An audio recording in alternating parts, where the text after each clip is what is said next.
Today I thought I'd share with you a little Christmas card that is very beautiful and very simple to make. And basically I'm just starting off. I've got some 12 by 12 cards, so just a bit bigger than A4, but A4 would work very well. And I've got a piece the full length and I've cut it to 15 centimetres wide.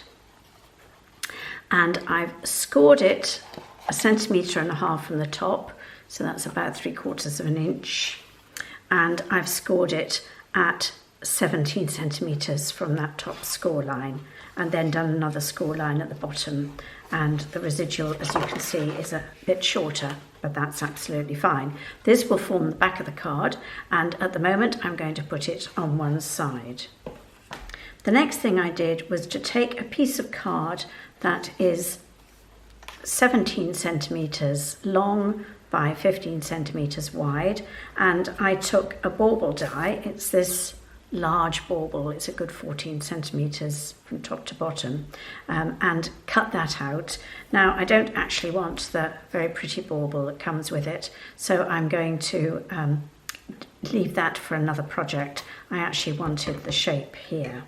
So having cut out that bauble shape, what I want to do is make it coloured and semi-transparent. So for that I'm just using a sheet of tissue paper here. It's just a little square, and I'm going to be sticking it on the back using PVA glue, just making sure the bauble's covered. Very easy to do, and I will just then trim it. Once I've done that, then the next thing that I'm going to be doing is positioning an angel on the front. Now, this is a very pretty little die from Tonic Studios, little angel, and quite ornate. And I've cut her out in gold mirror card, so quite pretty. But I want to back her. And so what I've done is I've taken the shape, the negative shape, used it as a stencil, drawn it out, and then cut round it to make a backing shape, which is this one. And I'm going to stick the angel in place, lining her up carefully so that all the edges match. I'm not doing a very good job of showing it at the moment. And I'm going to use some PVA glue to do that. So once I've stuck the tissue paper on, I just trim around the edges. And if you turn it over, it looks like that. And I ran the whole thing through an embossing folder. I've got this lovely swirly pattern one that is just right for any season really, and gives me the impression of foliage, which is what is rather nice when you've got baubles about.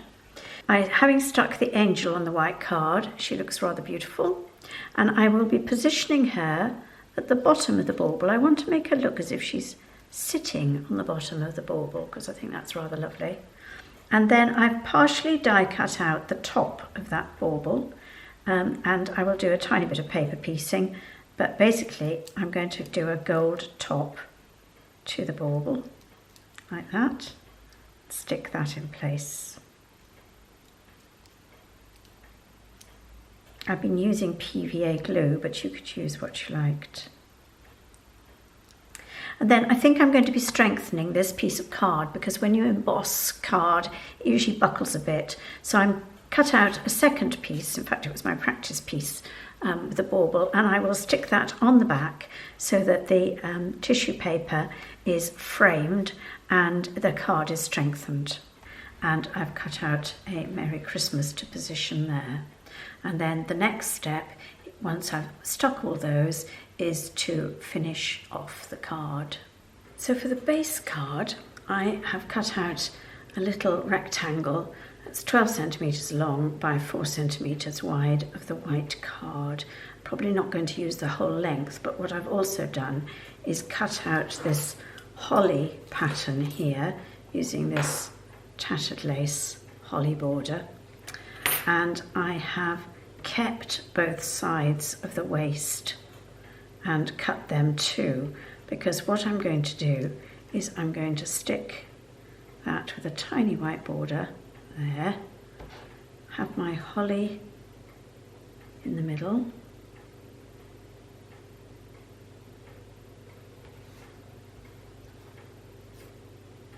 and the other piece on the opposite side lined up.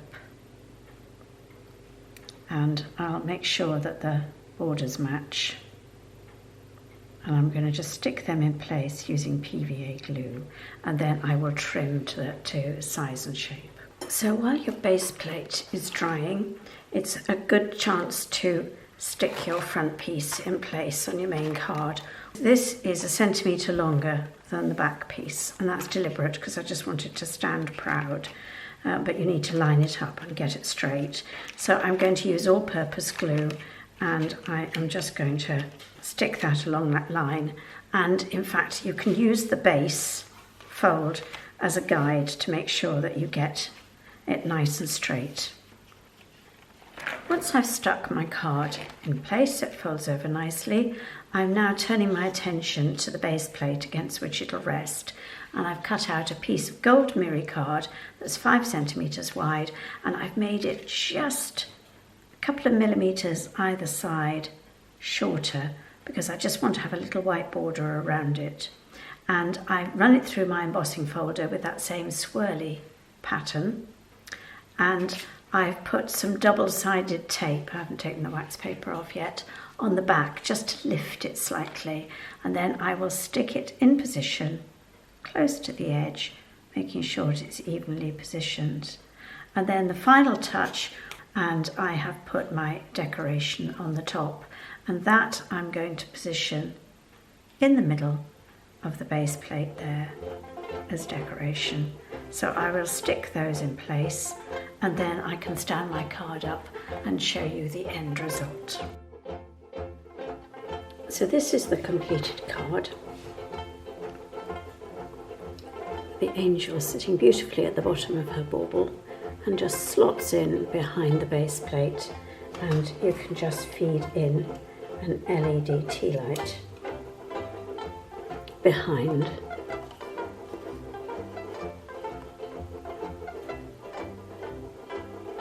Which just gives a lovely glowy effect. So it's a very pretty card, very easy to make and very effective.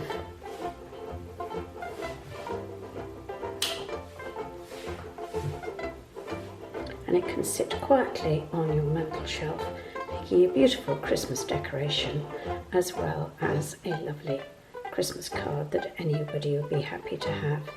Thank you for watching, and I hope it's inspired you to give this a go yourself. And if I just turn it round, you can see how it looks from the side.